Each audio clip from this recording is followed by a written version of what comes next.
Hi, this is how you connect the JBL 680NC headphones to an iPhone.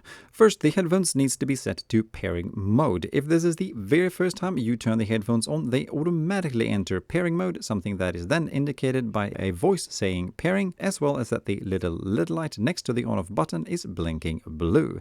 If the headphones do not enter pairing mode automatically, you activate it by pushing the on-off button downwards and holding it there for about 3 seconds and then let go of the button.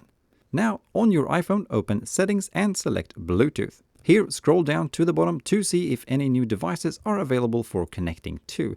If the headphones does not show up here, just turn Bluetooth quickly off and then back on up the top on the Bluetooth page. Then just tap on the headphones that should now appear down the bottom to connect them to your iPhone. To get the most out of the headphones, it is also very recommended to download the JBL Headphones app. This is available through the normal App Store and gives you a lot of options to adjust both the sound and how the headphones operate in terms of functionality, button adjustments, etc.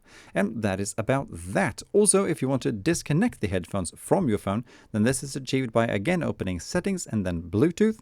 Click the little eye symbol next to the headphone's name and choose to forget this device. Alright, thank you for watching. Bye.